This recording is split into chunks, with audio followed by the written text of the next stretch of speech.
नमस्कार, मैं हूं प्रदीप विश्वकर्मा और आप देख रहे हैं आज का मुद्दा। और आज का हमारा मुद्दा है अगस्त क्रांति।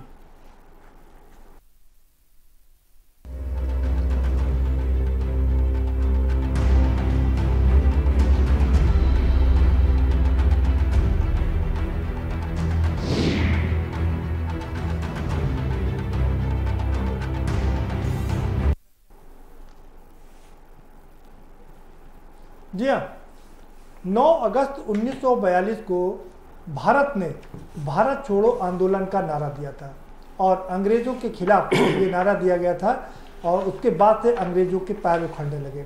गांधी जी के आह्वान पर पूरे देश में इस आंदोलन की शुरुआत हुई थी। खासकर महाराष्ट्र में, मुंबई में इसका आंदोलन शुरू किया गया था। कहा यह गया था कि अब हर व्यक्ति अपने आप को स्वतंत्र समझ सकता है, हर व्यक्ति अपने आप स्वतंत्र है। 1942 का आंदोलन पूरे तौर पर पूरे देश में मनाया जाता है और गांधी जी ने जो नारा दिया था, कि जो मंत्र दिया था, कहा था कि करेंगे या मरेंगे। इस मंत्र के साथ उन्होंने सबका आह्वान किया था कि भारत छोड़ो, अंग्रेजों भारत छोड़ो। आज़ादी की लड़ाई लड़ते लड़ते हम आज आज़ादी पाए हुए हमको 75 साल हो गए हैं। हम 75वीं वर्षगांठ उनकी मना रहे हैं।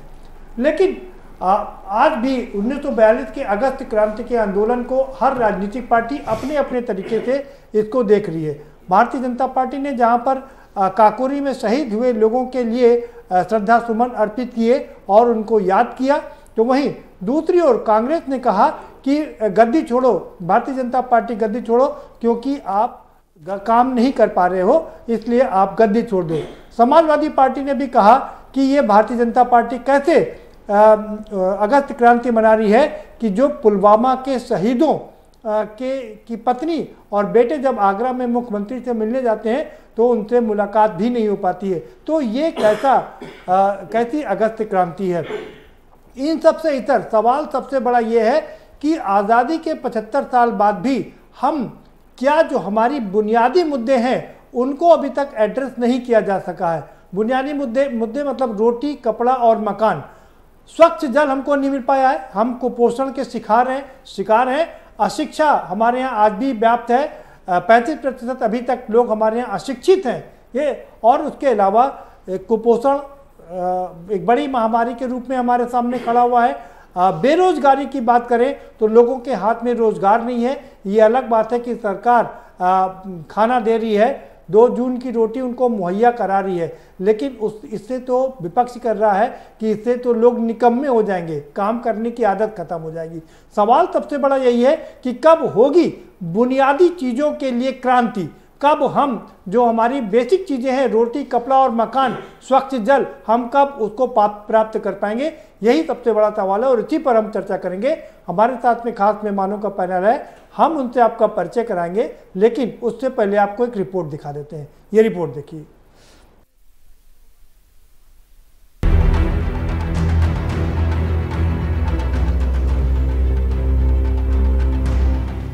भारत को स्वतंत्रता दिलाने के लिए तमाम छोटे बड़े आंदोलन किए गए।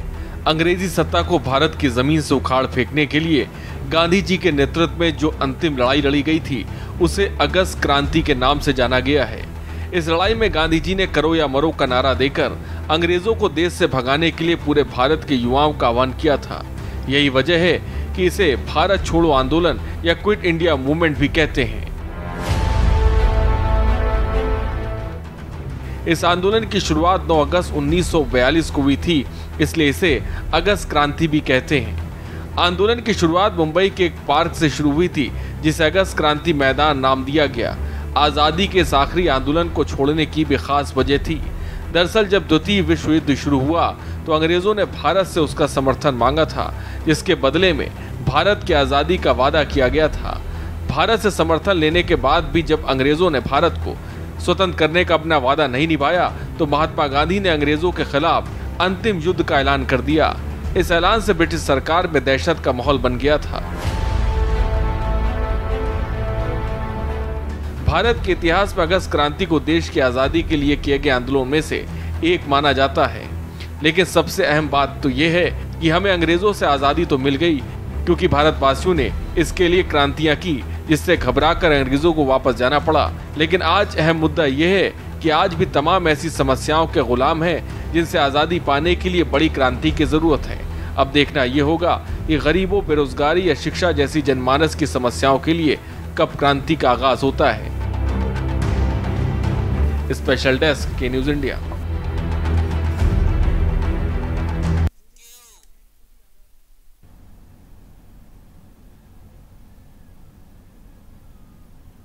जो समस्याएं हैं उन पर क्रांति कब होगी, कब हम इन समस्याओं से निजात पा पाएंगे, कब हमको इनसे आज़ादी मिलेगी, यही सबसे बड़ा सवाल है। और इसी सवाल के साथ हम अपने मेहमानों से आपका परिचय करा देते हैं। दो बहुत खास मेहमान हमारे साथ यहाँ लखनऊ स्टूडियो से जुड़े हुए हैं। कमलाकांत गौतम जी हैं, पूर्व कैबिनेट मंत्री हैं।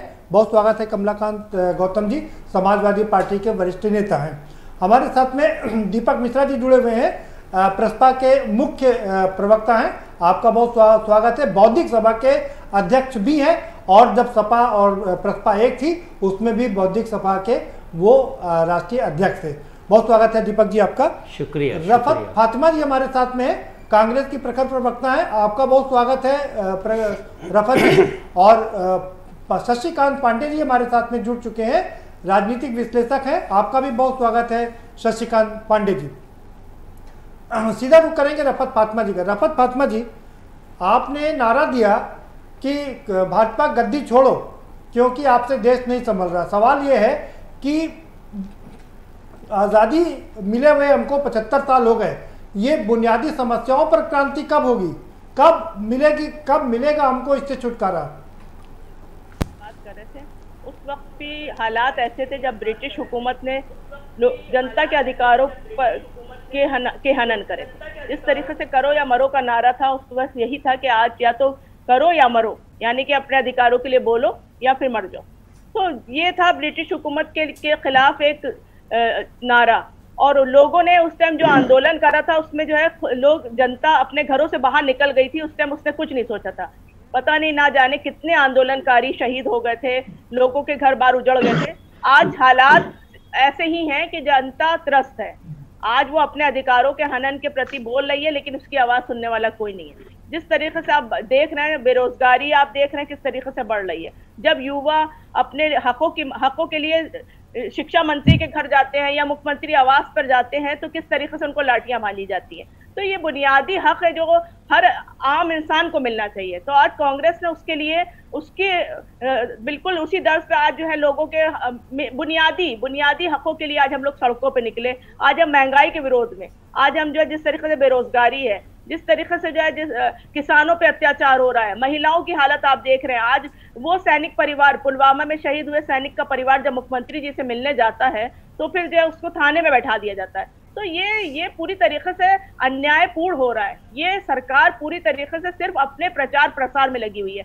जब वो 5 किलो के झोले पे अपना प्रचार प्रसार इस तरीके से कर रहे हैं कि लोगों को शर्मिंदा हो, वो अनाज लेते भी लोग शर्मिंदा हो। तो आज आपने लोगों को बिल्कुल क्या बना दिया, आपने अपने ही देश की जनता को भिखारियों की तरह खड़ा कर दिया लाइन में। तो ये बहुत निर्मम तरीके से जनता के साथ अन्याय हो रहा है। तो आज पूरे कांग्रेस ने ये अभियान चलाया कि 9 से 11 तक हम लोग जो है जनता के बुनियादी हक के लिए ही बाहर निकलेंगे, और चाहे हमें पुलिस जेल ले जाए, चाहे हमें लाठियां मारे, लेकिन हम उसके बुनियादी हक के लिए बोलते रहेंगे और कंधे से कंधा मिला के खड़े रहेंगे।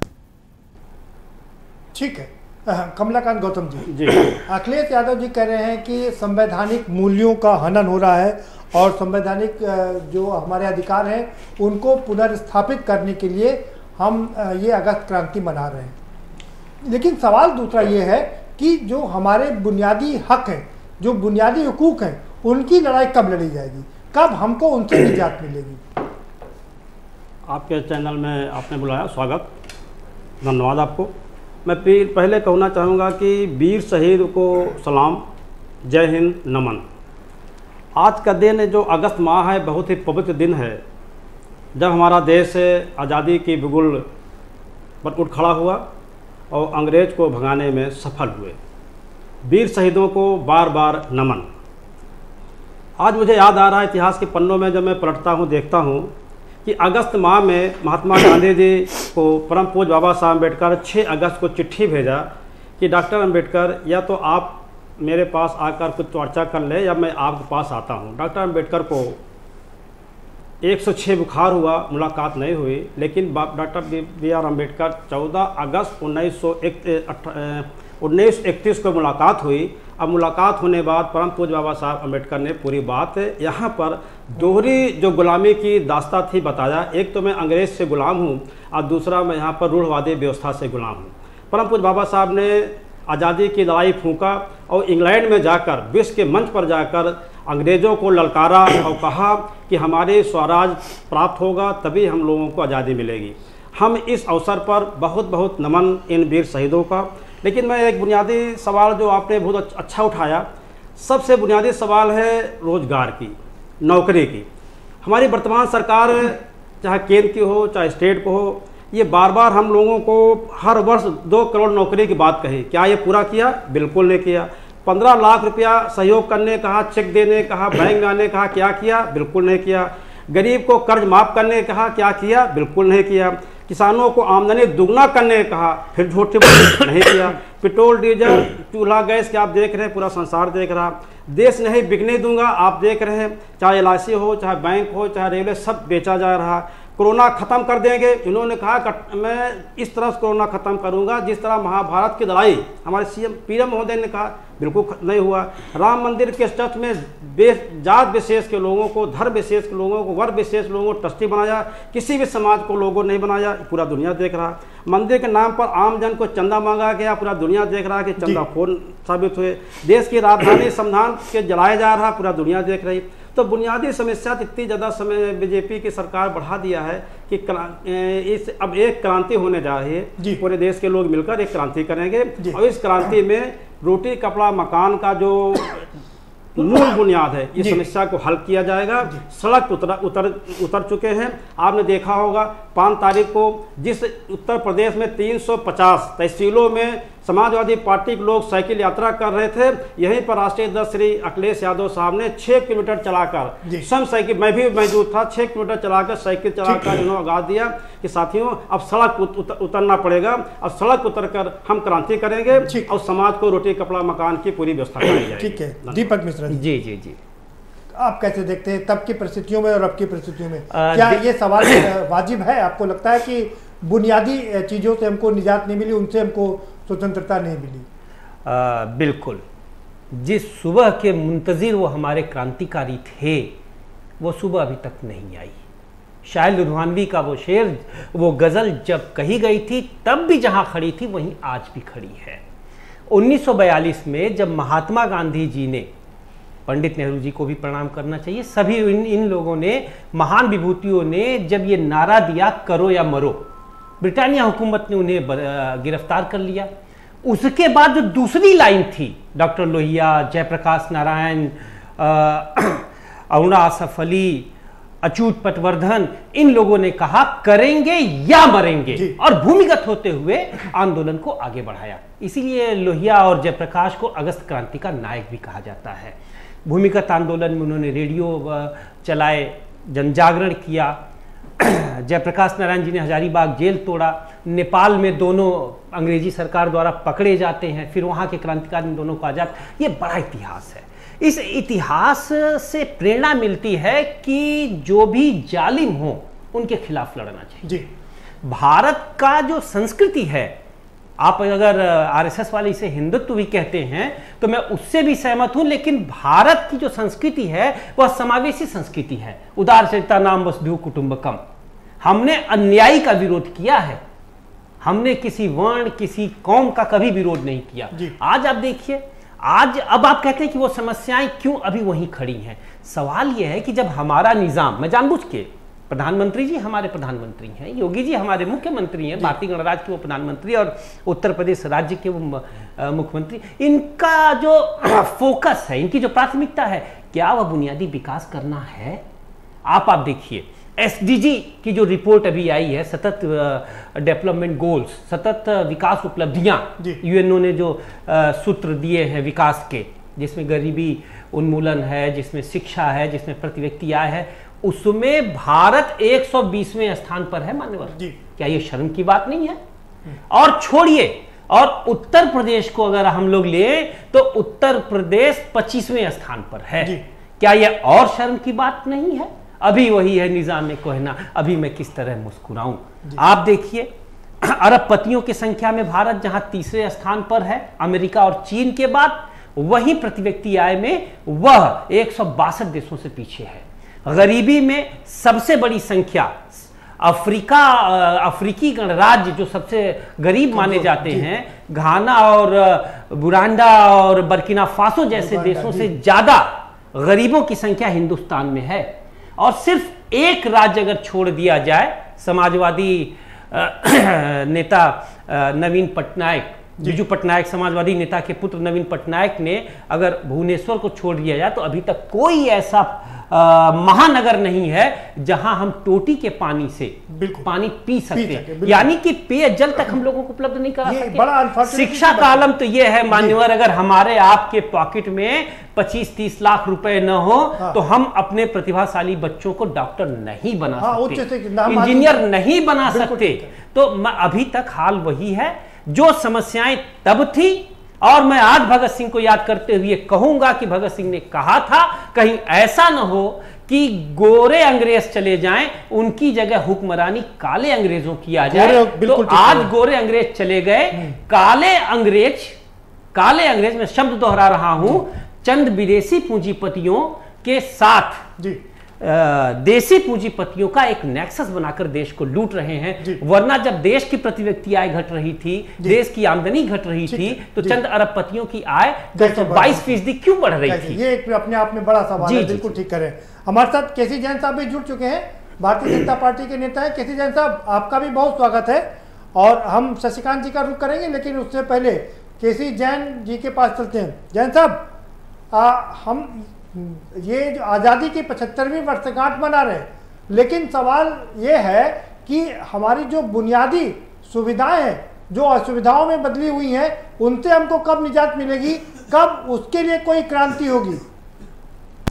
समय समय पे बीच बीच में केंद्र की सरकारें भी बदली, लेकिन लंबे समय तक कांग्रेस का शासन रहा। और सरकारें ये नहीं कह सकती हैं पिछली सरकारें जो रहीं कि आज़ादी के समय पे ये स्थिति थी। आज़ादी के समय स्थितियां बहुत खराब थीं, लेकिन उसके बाद में बहुत लंबा समय, अगर 75 वर्ष आज़ादी के बाद देश को स्वतंत्र होने के बाद में काम करने का अगर अवसर सबसे ज़्यादा मिला तो उसमें कांग्रेस पार्टी को मिला। कांग्रेस ने कई बार गरीबी हटाओ का नारा दिया, संसाधनों की वृद्धि के लिए उन्होंने काम भी किया, ऐसा नहीं है कि बिल्कुल कुछ नहीं किया। लेकिन जो चीजें 100% होनी चाहिए थी उनको 10% किया, 15% किया, 85% जो काम नहीं किया। उसी का कारण है कि जनता को आज उन सारी चीजों का भुगतान भुगतना पड़ रहा है। आप देखिए प्रदीप जी, जब इसी कोरोना काल में जब संसाधनों की आवश्यकता पड़ी, तब पता चला कि हमारी मेडिकल व्यवस्था पूरे देश की कैसी है, जिलों में कैसी है, प्रदेशों में कैसी है। पीपीई किट बनाने वाली एक भी कंपनी हमारे पास नहीं थी। इसी तरीके से वेंटिलेटर हमारा सब पूरा की पूरा बाहर से आता था। आज हम वेंटिलेटर का निर्यात कर रहे हैं, आज हम पीपीई किट का निर्यात कर रहे हैं। क्या इन चीजों के बारे में पहले से नहीं सोचना चाहिए था? क्या इनकी आवश्यकता देश में पहले से नहीं थी? लेकिन वास्तव में जनता को केवल कुछ जाति, धर्म, संप्रदाय और क्षेत्र के मुद्दों पे जनता को इसी कांग्रेस ने उलझाए रखा। और अब माननीय मोदी जी की सरकार आने के बाद, केंद्र में भारतीय जनता पार्टी की सरकार आने के बाद लगातार अब तो ये वीतराग छोड़ दो प्रभु। करेंगे, पहले सारे लोगों को चर्चा में शामिल कर ले, फिर आपको पूरा मौका दूंगा मैं जी। ये सारे के सारे काम बहुत तेजी से हो रहे हैं। कितने गैस सिलेंडर थे, आज कितने लोगों के पास में उज्ज्वला योजना के अंतर्गत गैस सिलेंडर दिए जा रहे हैं? क्या इसके बारे में कांग्रेस ने सोचा? अरे पिछली सरकार तो छोड़ दीजिए, जो 10 साल तक मनमोहन सिंह जी की सरकार रही, क्या इन्होंने सोचा कि हर घर में गैस सिलेंडर का कनेक्शन होना चाहिए? नहीं सोचा। क्या इन्होंने सोचा जिन गाँव में विद्युतीकरण नहीं वहां होना चाहिए? साहब, बात हो गई आपकी, दोबारा से रुक करूंगा आपका। शशिकांत जी के पास चलते हैं। शशिकांत पांडे जी, आपसे मेरा सीधा सवाल ये है कि ये राजनीतिक पार्टियां एक दूसरे पर आरोप और प्रत्यारोप लगाती रहेंगी और देश यूं ही चलता रहेगा, हमारी जो बुनियादी सुविधाएं हैं उनसे देश कब तक वंचित रहेगा? जी, आज का दिन बहुत महत्वपूर्ण है और मैं उन सभी शहीदों को नमन करते हुए अपनी बात रखना चाहूँगा। जिस उद्देश्य के तहत जो है 9 अगस्त 42 का दिन जो आंदोलन हुआ था और उस आंदोलन से जो एक उम्मीदें थी, अपेक्षाएं थी, भारत को आज़ाद करने के लिए गांधी ने जो आह्वान किया, करो और मरो का नारा दिया, देश आज़ाद हुआ 15 अगस्त 1947 को। निश्चित रूप से मैं यह बताना चाहूँगा कि अपने आप में भारत की आज़ादी और भारत में लोकतंत्र का स्थापित होना पूरी जो पश्चिमी जगत था उसके लिए एक अचंभा था और उन्हें ऐसा लगता था कि भारत जो है आने वाले कुछ समयों में ही टुकड़ों में विभक्त हो जाए। शशिकांत जी माफ करिएगा, मुझे आपको रोकना पड़ेगा। देश को मेडल दिलाने वाले चोपड़ा का सम्मान समारोह चल रहा है, नीरज चोपड़ा का सम्मान समारोह चल रहा है, वहां नहीं चलते आपको और दिखाते हैं कि कैसे का काम भी उसके आगे किया जाता है। लेकिन इन खिलाड़ियों ने जो अलग अलग क्षेत्रों से, बहुत पिछड़े क्षेत्रों से भी आते हैं, गरीब परिवारों से भी आते हैं, लेकिन भारत के लिए मेडल जीतने में मेहनत में कोई कमी नहीं छोड़ी। तो जोरदार करतल ध्वनि के साथ इनका बहुत बहुत धन्यवाद। Thank you so much, you can take your seat. Thank you.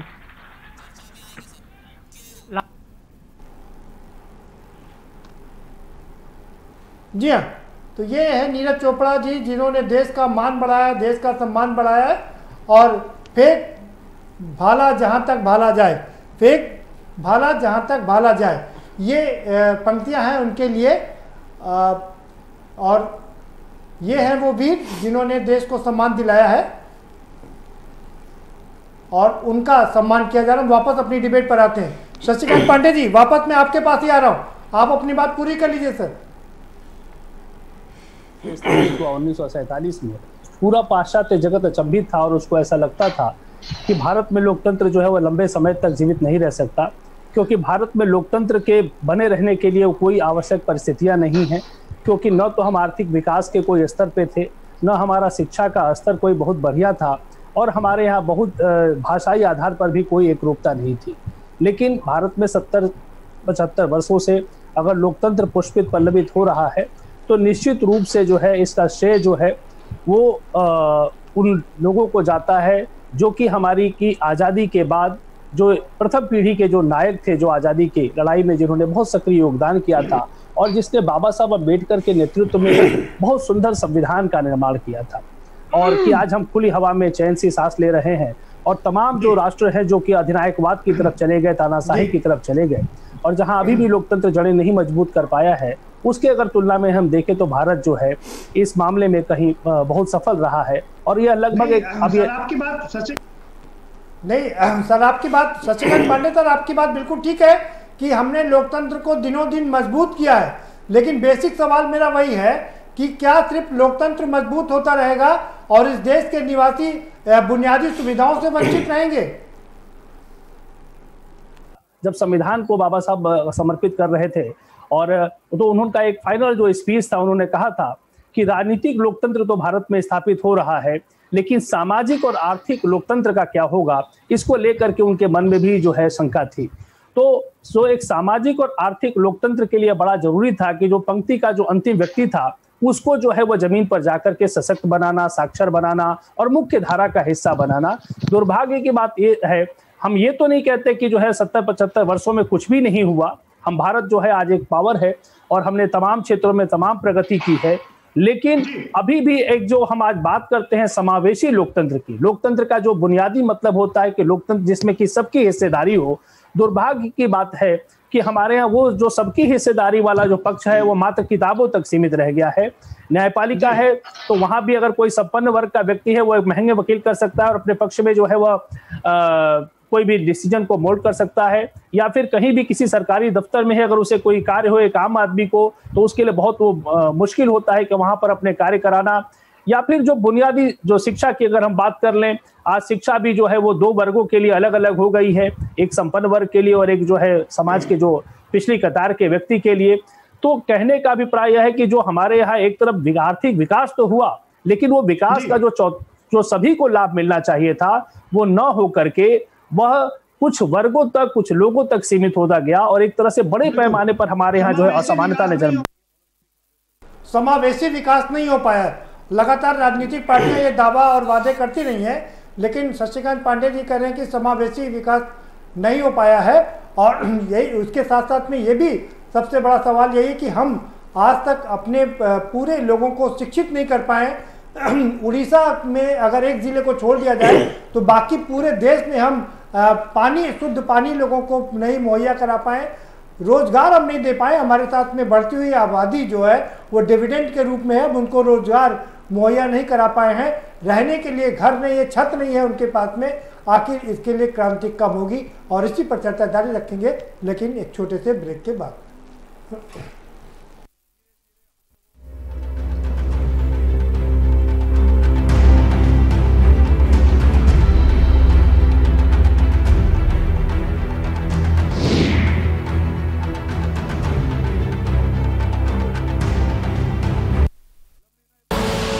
आप देख रहे हैं के न्यूज, खबरों का सारथी। उत्तराखंड सरकार ने बेटियों के जन्म को प्रोत्साहित करने और उनके जीवन को सुरक्षित बनाने की दिशा में बड़ी पहल करते हुए मुख्यमंत्री महालक्ष्मी योजना का शुभारंभ किया है। ये योजना गर्भवती महिलाओं और उनकी नवजात बालिका शिशु के सुरक्षित भविष्य के लिए बेहद लाभकारी है। माँ और नवजात बालिका शिशु की अतिरिक्त देखभाल, पोषक आहार, स्वच्छ और सुरक्षित वातावरण देने के लिए उत्तराखंड सरकार ने शुरू की है मुख्यमंत्री महालक्ष्मी योजना। कोई क्षेत्र ऐसा नहीं है जिस क्षेत्र में हमारी बेटियां पीछे हों। देश के अंदर पायलट से लेकर, इंजीनियर से लेकर, डॉक्टर से लेकर, चाहे सरकारी चाहे भारतीय प्रशासनिक सेवाएं हों। महालक्ष्मी किट में राज्य सरकार गर्भवती महिलाओं के लिए सूखे मेवे, गर्म कपड़े, सैनिटरी नैपकिन, कंबल शॉल, साबुन और सरसों का तेल दे रही है। वहीं कन्या शिशु को गर्म कपड़े, टॉवल, टीकाकरण कार्ड और बेबी साबुन, बेबी ऑयल दिया जा रहा है। मुख्यमंत्री महालक्ष्मी योजना का उद्देश्य राज्य में लैंगिक असमानता को खत्म करते हुए बेटियों के लालन पालन को प्रोत्साहित कर प्रधानमंत्री श्री नरेंद्र मोदी जी के बेटी बचाओ बेटी पढ़ाओ अभियान के लक्ष्य को प्राप्त करना है। उत्तराखंड सरकार द्वारा शुरू की गई महालक्ष्मी किट पाकर आज महिलाएं भी बेहद खुश और संतुष्ट हैं। बहुत फायदेमंद है और किट में इसमें बच्चे का सामान भी है और हमारे लिए भी बहुत सारे सामान है जो कि हमें डेली यूज़ में यूज़ करना ही होता है बच्चे के लिए, तो ये बहुत प्रॉफिटेबल है। बेटियों के लिए बहुत फ़ायदा है, इसमें बहुत अच्छी अच्छी चीज़ें मिली है माताओं को और बच्चे के लिए। इसमें नैपकिन वगैरह और फ्रूट वगैरह जैसे होता है वो सब दिए गए हैं, तो मुझे तो बहुत पसंद आया है। मुख्यमंत्री महालक्ष्मी योजना के तहत पहली 2 बालिकाओं या जुड़वा बालिकाओं के जन्म पर माता और नवजात कन्या शिशु को मुख्यमंत्री महालक्ष्मी किट उपलब्ध कराई जा रही है। अपने नजदीकी आंगनबाड़ी केंद्र में आज ही पंजीकरण कराएं और मुख्यमंत्री महालक्ष्मी योजना का लाभ उठाकर अपनी बेटियों का सुरक्षित और सुनहरा भविष्य संवारें।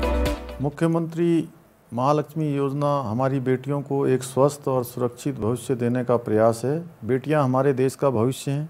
बेटियों के चेहरे पर मुस्कान लाकर ही हम अपने समाज को और अधिक खुशहाल बना सकते हैं। स्वस्थ हो मातृत्व, सुरक्षित हो बचपन, कुल ज्योति कन्या से रोशन हो जीवन।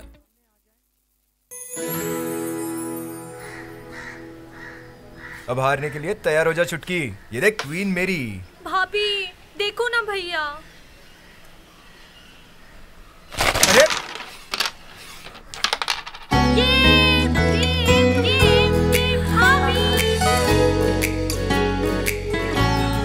पिटारा खजाना खास पलों का।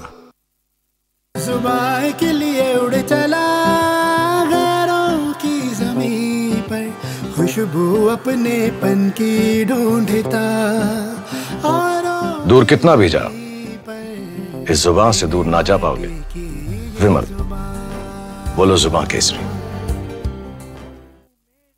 जब पशुओं को मिलेगा प्यार और मिल्को मोर पशु आहार तो दूध बहेगा, मुनाफा बढ़ेगा। मिल्को मोर पशु आहार।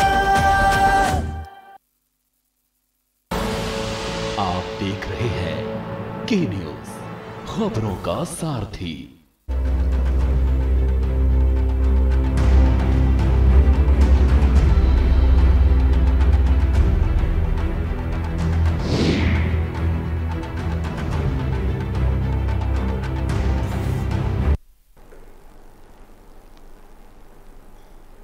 ब्रेक के बाद आपका स्वागत है और सभी मेहमान हमारे साथ बने हुए हैं। हम सीधे कैसी जैन साहब का रुख करके, जैन साहब आखिर कब तक हम 80 करोड़ लोगों को खाना देते रहेंगे और उनको रोजगार कब मिलेगा? प्रधानमंत्री ने कहा था 2022 तक सबको आवास मुहैया हो जाएगा, हर व्यक्ति के लिए घर हो जाएगा, सबको नल से जल मिल जाएगा। आखिर ये बुनियादी सुविधाएं कब मिलेंगी लोगों को? और सबसे बड़ी बात यह है कि शिक्षा को लेकर के कि कब पूरा देश शिक्षित होगा? वास्तव में हमें लगता है कि ये सवाल हर एक पार्टी के लिए है और बहुत एक बुनियादी सवाल है, एक सामाजिक सवाल है। ये पार्टियों में विभक्त ना हो करके एक सामाजिक मुद्दे से जुड़ा हुआ सवाल है आपका। देखिए आदरणीय प्रदीप जी, हमने आपको बताया कि देखिए सरकारों की दृढ़ इच्छा शक्ति की आवश्यकता है इस तरीके के कार्यों को करने की। जैसे कि स्वर्गीय श्री राजीव गांधी जी ने एक बात कही थी कि जब हम अपने केंद्र से 1 रुपया भेजते हैं तो नीचे तक 10 से वो बात 91 की है और तब से लेकर के नदी में पानी बहुत बह गया है। अब 7 साल से आपकी सरकार है, 5 साल अटल बिहारी वाजपेयी जी भी प्रधानमंत्री रहे, तो आप इससे इनकार नहीं कर सकते कि जनता ने आपको मौका नहीं दिया। गांधी जी ने ये बात कही, आप कह रहे 90 की बात है, ठीक है। उसके बाद में भी सरकार कांग्रेस की भी रही, भाजपा की भी सरकार अभी आई है। तो देखिए उसी चीज को, जो चीज उन्होंने कही थी कि हम 1 रुपया भेजते हैं 10 रुपया जनता तक पहुंचता है, 10 पैसा जनता तक पहुंचता है। दीपक मिश्रा जी कुछ सवाल आपसे पूछना चाह रहे हैं। नहीं मेरी बात आ जाए, बस मैं सुनिए, मैं 30 सेकंड लूंगा, मैं जवाब दे दूं, फिर मैं सुनता हूँ, सवाल भी सुनता हूँ। जैन भाई, ये तब की बातें हैं, जनता ने आपको पर्याप्त मौका दे दिया है। इस सदी में सबसे ज्यादा राज अगर किसी ने किया है तो भारतीय जनता पार्टी ने ही किया है। अब 10 साल का मतलब आप समझ रहे हैं, 30,000 से ज्यादा दिन हो गए आपके शासनकाल को। अभी भी आप कांग्रेस का रोना रोएंगे? अभी भी आप कांग्रेस का रोना रोएंगे? अब तो छोड़िए महोदय, अब तो आप बताइए ना इधर उधर की बात करिए। बता कि काफिला क्यों लूटा, मुझे रहजनों की गरज नहीं, तेरी रहबरी का सवाल है। अब आप ये बताइए कि जब आप शासन काल में आए थे तब में और अब में देश पे कर्ज क्यों बढ़ गया? आपने तो कहा था कि हम सारा कर्ज उतार देंगे। आप ये तो बताइए, चीन से कितने इंच जमीन लाई? क्या 10 साल में 10 इंच जमीन भी आप वापस ला सके? और तो और चीन से व्यापार भी ज्यादा बढ़ गया। कांग्रेस यही करती थी तो देशद्रोही होती थी। आप कर रहे हैं तो कैसे देशभक्त हो जाएंगे मान्यवर?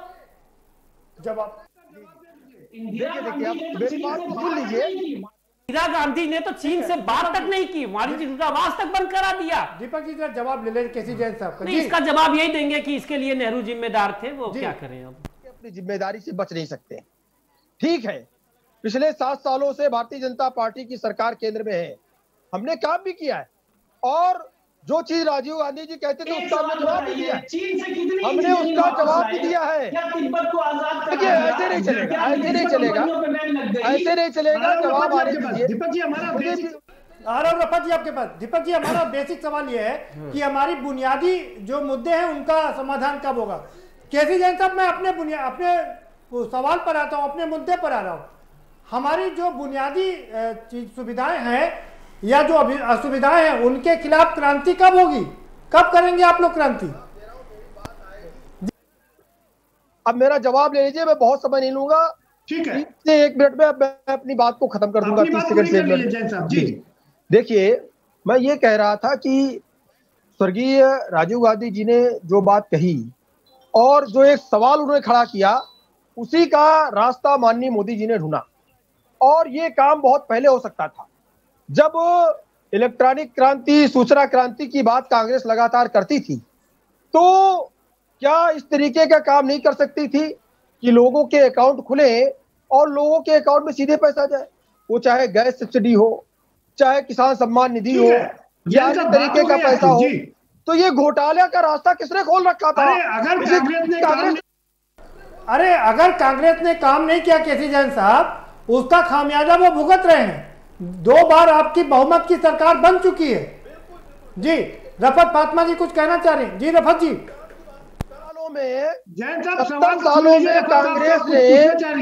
कांग्रेस ने 70 सालों में जितने गांवों का विद्युतीकरण किया, हमने पिछले 7 सालों में उसका 60% काम 7 सालों में, और जितना इन्होंने काम किया उसका 60% काम हमने 7 सालों में किया। हमने जैन साहब सवाल तो लीजिए, रफत जी सवाल करना चाहिए आपसे। जी सबसे बड़ी बात तो हम जैन साहब को बता दें, 97% गांव के जो है विद्युतीकरण हो चुका था। 18,000 झूठ बोल रही है आप। नहीं, आप बिल्कुल झूठ बोल रही है। कहाँ से डाटा दे रही है? आप नहीं, आप बता दीजिए। 18,000 आंकड़ा ये बता दीजिए कितने गांवों का विद्युतीकरण आज भी बाकी है। बात पूरी करने दीजिए। जो सवाल लेके आए हैं आप ये बता दीजिए कितने गांवों का विद्युतीकरण बाकी है, यही बता दीजिए। नियत का बड़ा रोल होता है, नियत का बड़ा रोल होता है, लेकिन आपकी नियत में खोट है, क्योंकि आपका नियत की खोट आप थी। आपकी तभी राजीव गांधी जी ने कहा 1 रुपया देते 10 पैसा ब्याज पहुंचता है। अरे रास्ता किसने बनाया? किसके विधायक पैसा खा रहे थे? किसके मंत्री पैसा खा रहे थे? कांग्रेस ने अगर 90 में ये बात नहीं थी। रफत जी छोटे से सवाल पूछिए जी। आपकी जिम्मेदारी लूप होल क्यों रखा? ये पैसा कौन खा रहा था? किसके विधायक पैसा खा रहे थे? बच नहीं पाएंगे। किसके मंत्री पैसा खा रहे थे? आपकी सरकार है, आप एक उपलब्धि बताइए, कोई बड़ी उपलब्धि बताइए। हमने तो हॉस्पिटल दिए, हमने तो इंस्टीट्यूशन दिए, कहाँ से हॉस्पिटल दिए? हमने तो इसरो दिया। कैसे हॉस्पिटलों की क्या अवस्था है? क्या व्यवस्था है हॉस्पिटलों की? कोरोना काल में देखने को मिल गया। आपके कोरोना काल में केसी जैन साहब आप रुकिए, मुझे रफत जी से सवाल पूछने कुछ। रफत जी, रफत जी मेरा सवाल मैं प्रवक्ता साहब से जानना चाहता हूं जी कि आपकी सरकार लगभग 7 साल गुजर गए केंद्र में।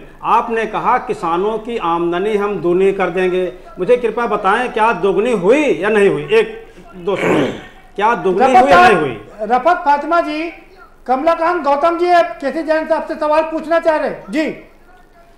हमको ये बता दीजिए किसानों। केसी जैन साहब रुकिए, मैं आपके पास आ रहा हूं भाई, सवाल सुनिए। केसी जैन साहब सवाल सुनिए। कमलाकांत गौतम साहब पूर्व मंत्री हैं, वो आपसे कुछ सवाल पूछना चाह रहे हैं। मैं जानना चाहता हूं, किसान के लिए आपने एक वादा किया था कि मेरी सरकार बनेगी तो मैं आपकी आमदनी दुगनी कर दूंगा। अब मुझे कृपया बताएं कि दुगनी आपने कब किया? दूसरा सवाल, आपने कहा कि हर साल हम आपको 2 करोड़ नौकरी देंगे, तो 14 साल तो 14 करोड़ नौकरी हो जानी चाहिए 7 साल के हिसाब से। 14 लाख भी नहीं, 14 करोड़ हो गया। अब आप बताइए कितनी नौकरी दी आपने? आपने तो समाज को कटोरा दे दिया, और कटोरा दे के 5 किलो अनाज दे के विज्ञापन करके अपनी जो है वाहवाही लूट रहे हैं। बस जवाब दीजिए भाई जैन साहब कि आपने लोगों के हाथ में कटोरा थमा दिया। देखिए ऐसा है कि जो काम सरकारें, जिनकी सरकारें जो काम करती रही उनको वही दिखाई देता है। वास्तव में चाहे बसपा रही हो, चाहे सपा रही हो प्रदेश में, चाहे केंद्र में कांग्रेस रही हो, सबको ये कटोरा ही थमाते रहे। इसलिए इनको ये लगता है कि भारतीय जनता पार्टी ने भी कटोरा थमा दिया। देखिए हमको स्वावलंबी बनाना पड़ेगा। सबको नौकरी नहीं दी जा सकती। कैसे बनाएंगे? 80 करोड़ लोगों को जब बनाएंगे जैन साहब, 80 करोड़ लोगों को जब आप खाना देंगे तो वो काम कहाँ करेंगे? कैसे स्वावलंबी बनेंगे? जब पेट में अनाज जवाब नहीं देना भरा होगा, उत्तर देंगे ये। और किसान 8 महीने से सड़क पर उतरा हुआ है। आप बता दें क्यों उतरा हुआ है? पेट वो दौड़ेगा तो कहां से काम ढूंढेगा, कहां से काम करेगा? और देखिए भोजन, ये उत्तर नहीं देंगे जैन साहब। कमलाकांत जी आपके बताता हूँ। कैसे जैन साहब रुकिए जी। अरे मूलभूत आवश्यकता में कैसे जैन साहब उनको कम से कम खाना मुहैया करा रहे हैं आप लोग, घर भी मुहैया हो जाए और शिक्षित हो जाए। कब वो शिक्षित होंगे? 100% शिक्षित कब होंगे वो लोग? शिक्षा योजना में जो बदलाव किया अभी तक, देखिए जैसे बीए की डिग्री होती थी, बीए की डिग्री 3 वर्ष की होती थी। अगर किसी छात्र को गरीबी के कारण या किसी कारण, जैन साहब 7 साल पूरा मतलब आपको कम लग रहा है क्या? और 3 साल अभी आपके पास और भी हैं, मतलब कितना समय? क्या आपको भी कांग्रेस की तरफ 55 साल चाहिए क्या? छात्र एडमिशन नहीं ले पाता था तो उसकी शिक्षा बेकार चली जाती। हमने शिक्षा नीति में परिवर्तन किया, वो उसका 1 वर्ष का डिप्लोमा माना जाएगा। इस तरीके से 2 अशिक्षित है वो शिक्षित कब 35% अशिक्षित है वो शिक्षित कब होंगे? सवाल सबसे बड़ा ये है। कक्षा 5 तक की है। हमारी सरकार ने जो बिल्कुल सभी लोगों के लिए निःशुल्क शिक्षा की व्यवस्था की है। कक्षा 5 तक के लिए निःशुल्क शिक्षा की व्यवस्था है। आपने बहुत कुछ कर दिया जैन साहब, लेकिन समस्या ये है कि वो जैन साहब, लेकिन समस्या ये है कि वो बुनियादी समस्याएं जश की तर्ज बनी हुई है। रफत फातिमा जी आपके पास आ रहा हूं। शिक्षा के मामले में सरकारी स्कूल बिल्कुल नष्ट कर दिया। रफत जी आपने 70 जी उज्ज्वला योजना में जिसको सिलेंडर दिया गया उनको ईंधन की समस्या समाप्त हुई। बहुत कुछ दिया आपने उज्ज्वला योजना में, गैस सिलेंडर दे दिए, 80 करोड़ लोगों को खाना दे दिया। पहले 15 लाख लोगों को मकान दिया था, अब 40 लाख लोगों को मकान दे दिया। पूरा देश संपन्न हो गया सर, लेकिन बुनियादी समस्याएं वहीं पर हैं। आ रहा हूं जैन साहब आपके पास। रफत फातिमा जी आपके पास आ रहा हूं।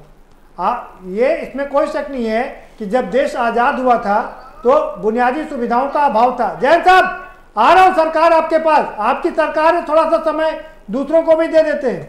आ रहा हूं आपके पास जी। रफत फातिमा जी, ठीक बात है कि उस समय देश की हालत अच्छी नहीं थी, देश आगे बढ़ा, लेकिन अगर सही तरीके से अगर जाति पात के उसमें संप्रदायवाद के वर्गवाद में ना फंसती कांग्रेस, तो आज जो शशिकांत पांडे जी कह रहे हैं वो समावेशी विकास अगर होता तो ये देश 2 भागों में बटा नजर ना आता, एक अमीर और एक गरीब।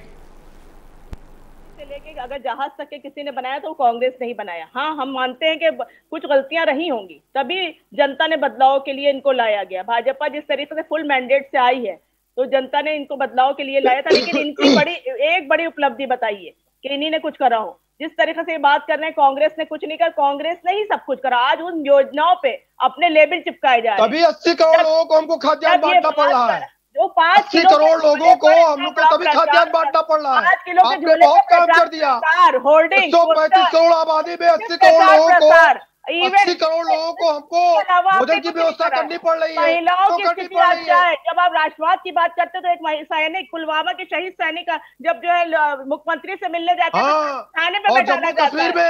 जम्मू कश्मीर में आपने कहा, कांग्रेस ने कहा जम्मू कश्मीर से अगर धारा 370 हटेगी तो देश से टूट जाएगा, देश से अलग हो जाएगा। जब आप महिला की बात करते हैं तो अलग हो गया, दिलवा देते हैं। तो ये अगर 370 जम्मू कश्मीर से हटा, आपकी नियत में है ही नहीं आप कह रहे थे कि वो अलग हो जाएगा, कहाँ अलग हो गया? आज आप बेरोजगारी की बात कर रहे हैं, लेकिन जब युवा आपके जो है शिक्षा मंत्री और मुख्यमंत्री आवास में बैठता है तो उसको लाठियां मारी जाती हैं। आप शिक्षित है, उसको क्या कर रहे हैं? कैसी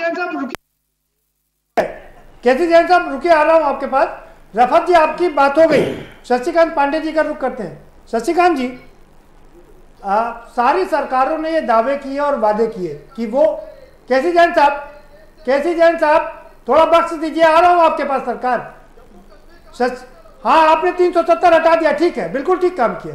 आ रहा हूं आपके पास। शशिकांत पांडे जी, क्या आपको लगता है सर कि सारी सरकारें दावा करती हैं, वादा करती हैं कि वो लोगों की समस्याओं को चुटकी में दूर कर देंगी? आपको लगता है कि क्या कभी ये दुश्वारियां दूर होंगी? चाहिए, और हम तो बिल्कुल चूंकि लोकतंत्र में हम सभी आस्था रखते हैं, तो हम ये उम्मीद जरूर करेंगे कि ये दुश्वारियां दूर होंगी। और वो इनफैक्ट दूर तब होगी जब हमारी जनता जो है वो जितना जागरूक होती जाएगी, वो स्वाभाविक है कि वो अपने अधिकारों की जब मांग करेगी तो सरकारें जो है वो बैकफुट पर आएंगी। एक मैं आपको प्रदीप जी जानकारी के लिए सूचना जो है शेयर करूं, और पैनल में सभी लोग बैठे और सभी को यह जानकर के बड़ा आश्चर्य होगा। श्रीलंका से अगर हम भारत की तुलना करें तो श्रीलंका में आप पाएंगे कि जो शिक्षा का प्रतिशत है, लिटरेसी परसेंटेज है, वो 92% से ज्यादा है। भारत जो है वो 81% के आसपास है। इसी तरह से जो है वहां पर शिशु मृत्यु दर जो देखी जाती है 1000 पर, श्रीलंका में जो वो फिगर आता है वो 7 आता है, 7 है, जबकि भारत में जो वो फिगर है वो 34% के आसपास आता है। इसी तरह से वहां पर एक और आपको फिगर शेयर करूं कि वहां पे जो मातृ मृत्यु दर है, श्रीलंका में 1 लाख पर जो है वो 36 है और भारत में 400 है। ये बांग्लादेश से भी सर, हम बांग्लादेश से भी पीछे हैं। बांग्लादेश का जो ड्रेन सिस्टम है वो विश्व में विख्यात है। श्रीलंका का आपने गिनाया, अभी दीपक जी ने भी गिनाया कि हम अफ्रीकी जो देश हैं उनसे भी काफ़ी पीछे हैं। तो सवाल इसी बात का है कि आखिर ये जो बुनियादी समस्याएं हैं इन पर क्रांति कब होगी? वो केवल जो है वो सस्ती लोकप्रियता प्राप्त करने के लिए और चुनाव में वोट और जीत हासिल करने के से अपनी सोच को जब जरा सा आगे ले जाएंगी और एक कोई उनके पास एक रोड मैप होगा, एक लॉन्ग टर्म विजन होगा कि इसमें जो है कि हमें जो है एक लंबे समय में जो है सरकार कि चुनाव जीतना है, इसके बारे में न सोच करके अपनी जनता को आगे लेकर के जाना है, विकास के पथ पर अग्रसर करना है। अगर उसके लिए कोई रोड मैप तैयार करेंगे तब वाकई जो है वो सही मायने में विकास हो पाएगा। ठीक है, दीपक जी मैं आपके पास आ रहा हूँ। ठीक है दीपक जी, मैं आपके पास आ रहा हूँ। जी जी जी। सवाल ये उठता है कि जो भी पार्टियां, राजनीतिक पार्टियां, वो सबसे पहले सत्ता पाना चाहती हैं। सत्ता के लिए जातियों का समीकरण बनाना जरूरी है, और ये जब तक जातियों का समीकरण बनता रहेगा, संप्रदायवाद का समीकरण बनता रहेगा, आपको लगता है कि क्या ये देश विकास कर पाएगा? बिल्कुल नहीं। चुनाव बृहत्तर राजनीति का एक अंग है। चुनाव ही मुकम्मल सियासत नहीं है जी। देश के बड़े नेता, 1937 से चुनाव हो रहा है इस देश में, महात्मा गांधी या जयप्रकाश नारायण, इन लोगों ने कभी भी चुनाव को केंद्रित राजनीति नहीं की, जबकि यह पूरा जीवन राजनीति ही करते थे। इन पे न संपत्ति थी न संतति थी, सिर्फ देश की राजनीति करते थे। ये लोग चुनाव में कभी उतरे नहीं। लोहिया भी उतरे तो हार जीत की परवाह किए बिना। मैं यहाँ तक कि दीनदयाल का भी नाम इसमें ले लूंगा। लेकिन अब की सियासत एन केन प्रकारेन, सिर्फ कैसे हम जीते। आप बताइए क्या इससे ज्यादा शर्मनाक बात क्या होगी? 1937 से आजादी के पहले के जो चुनाव हुए वो अलग परिप्रेक्ष्य में नहीं, आजादी के बाद भी गांधी, देखिए नहीं, गांधी ये ऐसा नहीं है कि जयप्रकाश 1977 तक रहे हैं। बिल्कुल 1980 में उनका वो दिवंगत हुए, आचार्य जेबी कृपलानी रहे। ये बात वह नहीं है। चुनाव बृहत्तर राजनीति का एक हिस्सा है ना, चुनाव ही संपूर्ण राजनीति नहीं है। बिल्कुल एक बात। दूसरी बात, आप ये बताइए, भारत के संविधान की तहत मान्यता प्राप्त राजनीतिक दल कितनी बेशर्मी के साथ जातिवाचक कार्यक्रम कर रहे हैं। नहीं, क्या संविधान इसकी इजाजत देता है? ये एक सांप्रदायिक विभाजन आज तक देश नहीं झेल पाया। कोर्ट ने साफ मना कर रखा है कि जातीय सम्मेलन नहीं होंगे। संविधान भी इससे मना करता है। लोकतंत्र की आत्मा मना करती है, हमारा परंपरागत इतिहास मना करता है। लेकिन कितनी बेशर्मी के साथ जातीय अस्मिता की राजनीति की जा रही है। मान्यवर, एक सांप्रदायिक विभाजन का दंश आज तक भारत नहीं झेल पाया। क्या इस देश को 3832 टुकड़ों में बांटा जाएगा? क्या हम देश को दोबारा कबीलाई संस्कृति में ला देंगे? आपको लगता है, मेरा सवाल यह है, आपको लगता है कि ज्यादातर जितनी भी राजनीतिक पार्टियों ने इसमें राज किया, कहीं ना कहीं सिर्फ जाति के नाम पर, संप्रदाय के नाम पर, वंश के नाम पर राजनीति हुई? देखिए, जब और बुनियादी समस्याओं पर ध्यान नहीं दिया गया। मैं अपने राजनीतिक अनुभव और अध्ययन के आधार पर कह रहा हूं, जो राजनेता वैचारिक रूप से विकलांग होगा, मैं विकलांग शब्द का प्रयोग कर रहा हूं, वही जात का सहारा लेता है। नेहरू ने कभी जात का सहारा नहीं लिया, लोहिया ने कभी जात का सहारा नहीं लिया। और तो और पंडित दीनदयाल उपाध्याय जब चुनाव लड़ने गए जौनपुर में, लोगों ने कहा पंडित पुरवा हो लीजिए। उन्होंने कहा क्यों, वहां आपकी जात के लोग हैं, कदापि नहीं जाऊंगा, मैं हार जाऊंगा, लेकिन मैं अपने सिद्धांत को नहीं हारने दूंगा। और आज इन्हीं की दुहाई देने वाले दल बड़ी बेशर्मी के साथ बैठ के 500 कुर्मी, 400 पंडित, 600 ठाकुर जोड़ते हैं।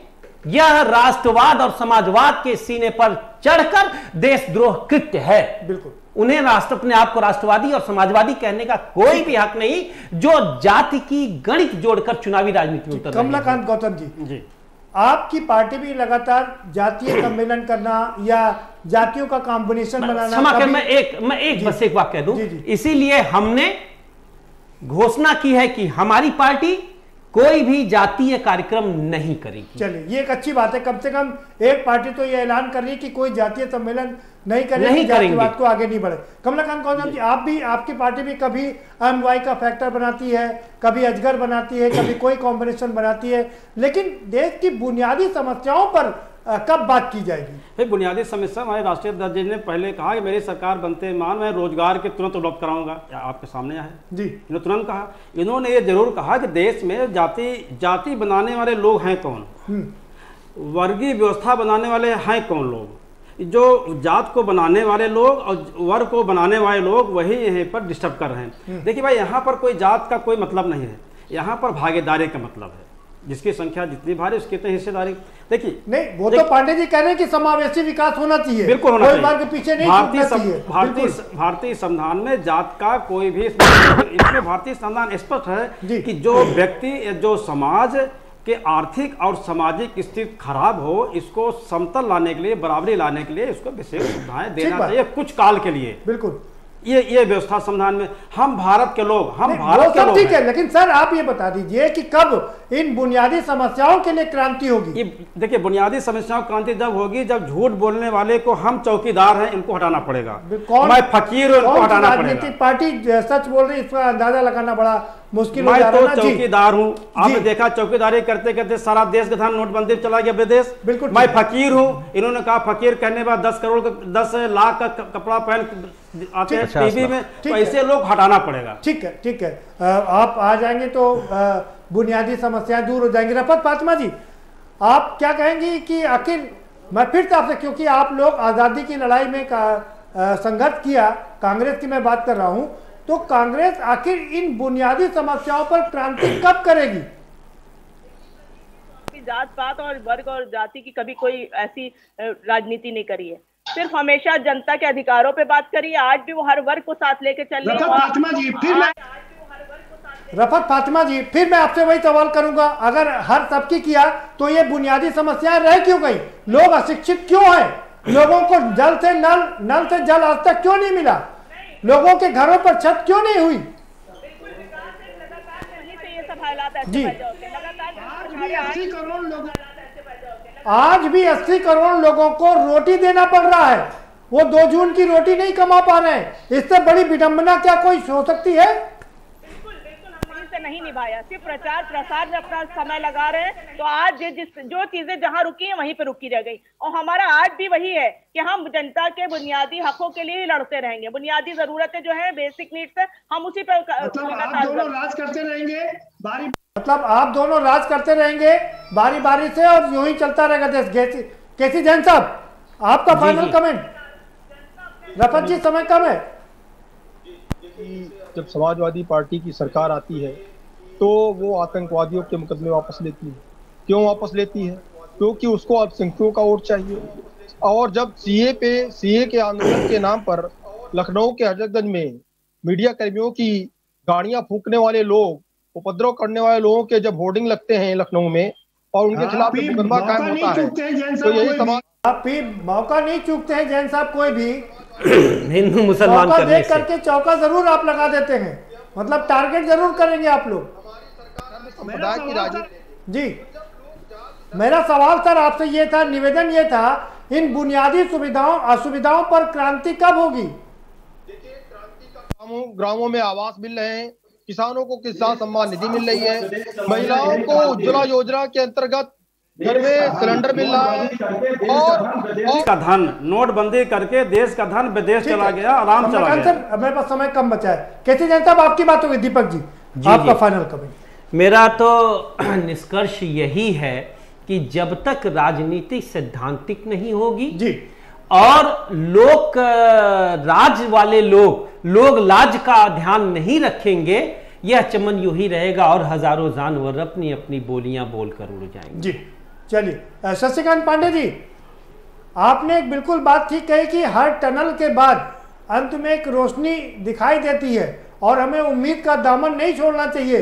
लेकिन सवाल ये है कि आखिर ये उम्मीद की धार कितनी लंबी होगी, उम्मीदें हम सभी यही कर सकते हैं, राजनीतिक दल के लोग हैं और स्वाभाविक है कि आरोप प्रत्यारोप लगाएंगे, चुनाव का भी नज़दीक है, लेकिन गरीब और गरीबी को केंद्रित करके जब तक सरकारें योजनाएं नहीं बनाएंगी, अपनी योजनाओं का मूल्यांकन नहीं करेंगी, बहुत सारी योजनाएं बनती हैं लेकिन वो कागज पे बन के रह जाती हैं।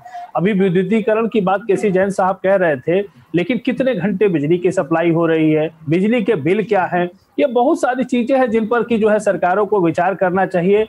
दुर्भाग्य है कि जो है हमारे यहाँ जो सिविल सोसाइटी जिसकी बड़ी महत्वपूर्ण भूमिका हो सकती है, वो 5 जिलों में बिजली आती थी उत्तर प्रदेश में सपा सरकार में, हाँ। और आज 22 घंटे बिजली जैन साहब 5 जिलों में बिजली आती थी पहले। जैन साहब, सरकार जब इतने बड़े मैंडेट के साथ जनता जब आपको चुन करके भेजती है तो यह आपसे वो अपेक्षा भी रखती है कि आप जो है वो कार्य करेंगे। तो मुझे लगता है कि सरकारें इसीलिए लोकतंत्र में 5 साल बाद चुनी जाती है, उन्हें अवसर मिलते हैं। और एक चीज जरूर है, मैं कहना चाहूंगा कि कोई भी सरकार हो, जनता जो है, जो आम जन है, जिसके नाम पर वो जो है चुनाव लड़ा जाता है और जीता जाता है, कहीं ना कहीं अभी भी वो हाशिए पर है और सरकारों से अपेक्षा की जाती है कि वह जो है उनकी आवश्यकताओं का जो है और उनकी बुनियादी आवश्यकताओं को पूरा करने की कोशिश करेगी। ठीक है, बहुत शुक्रिया सर आपका और सभी मेहमानों का बहुत शुक्रिया इस चर्चा में शामिल होने के लिए। तो सबसे बड़ी बात यह है कि आज़ादी के 75 साल हो गए हैं, 75वीं सालगिरह हम लोग मना रहे हैं, लेकिन आज भी हमारे देश के जो लोग हैं वो बुनियादी सुविधाओं से वंचित हैं। वो रोटी, कपड़ा और मकान उनको अभी तक नहीं मिल पाए। ना ज़्यादातर लोगों के पास में ना खाने को रोटी है, ना पहनने को कपड़ा है और ना रहने के लिए उनके पास एक अदद छत है। सारी सरकारों ने ये दावा किया और सारी सरकारों ने ये वादा किया कि अगर हमारी पार्टी आई तो हम इन सारी सुविधाओं को तुरंत बहाल करा देंगे, लेकिन आज तक भी लोगों को ये सुविधाएं नहीं मिल पाई। आखिर कब तक हम इन सुविधाओं से वंचित रहेंगे और कब होगी क्रांति इन असुविधाओं पर, यही सबसे बड़ा सवाल है। फिलहाल इस कार्यक्रम में इतना ही। आप हमें दीजिए इजाजत और बाकी खबरों के लिए देखते रहिए के न्यूज़ इंडिया।